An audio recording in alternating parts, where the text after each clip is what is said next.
সাবধান, শুক্রবার ভুলেও এই 5টি কাজ করবেন না। আল্লাহ ও তার রাসূল ওই সকল ব্যক্তিদের অভিশাপ করেছেন যারা জুমার দিনে এই 5টি কাজ করে। মুসলিমদের জন্য অত্যন্ত জরুরি একটি তথ্য দিব আজকে। শুক্রবার মানে গরিবদের হজের দিন, কিন্তু আমরা এই দিন এমন কিছু ভুল করে ফেলি যা আমাদের পরকাল জীবনকে জাহান্নামের দিকে নিয়ে যাবে এবং প্রিয় নবীর শাফায়াত থেকে বঞ্চিত করবে। অবশ্যই ভিডিওটি সম্পূর্ণ দেখবেন এবং সতর্ক হয়ে যাবেন। ভিডিওটি শেয়ার করে দিবেন যেন আপনার অন্যান্য মুসলিম ভাইয়েরা ভুলেও জুমার দিন এই কাজগুলো না করে। হয়তো আপনার একটি শেয়ারে একজন মানুষ ভুল থেকে হেদায়েতের পথে ফিরে আসতে পারবে। মুসলিমদের কাছে একটি প্রশ্ন রাখতে চাই, আমাদের প্রিয় নবী সাল্লাল্লাহু আলাইহি ওয়াসাল্লাম কি বার জন্মগ্রহণ করেছেন? অবশ্যই কমেন্ট করে জানিয়ে দিবেন। তো চলুন বেশি কথা না বলে শুরু করি আজকের ভিডিও। মসজিদ মুসলমানদের কাছে ইবাদতের স্থান হিসাবে পরিচিত।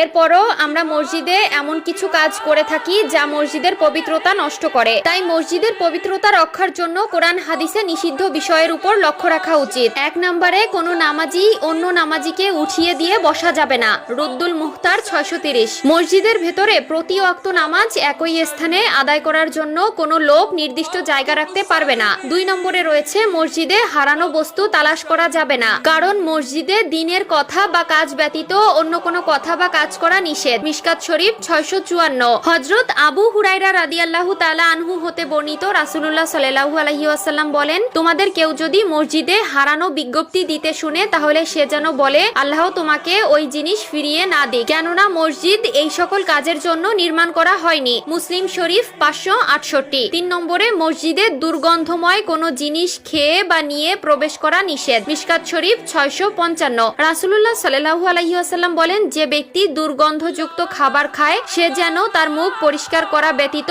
মসজিদে না যায়, কারণ মানুষের মতো ফেরেশতারাও দুর্গন্ধ বস্তু দ্বারা কষ্ট পায়। 4 নম্বরে মসজিদে উচ্চ স্বরে ও দুনিয়াবি কথা বলা যাবে না। মিশকাত শরীফ 689। 5 নম্বরে মসজিদে অপরাধের শাস্তি ও শাসন করা যাবে না। মিশকাত শরীফ 679। এছাড়াও রয়েছে মসজিদের রাজনৈতিক মিটিং করা মসজিদের আদবের খেলাফ। রাসূলুল্লাহ সাল্লাল্লাহু আলাইহি ওয়াসাল্লাম মসজিদে বসে অশ্লীল কবিতা পাঠ করা এবং বেচাকেনা করতে নিষেধ করেছেন। সুনানে আবু দাউদ ও তিরমিজি। প্রিয় দর্শক, অবশ্যই এই বিষয়গুলো খেয়াল রাখবেন।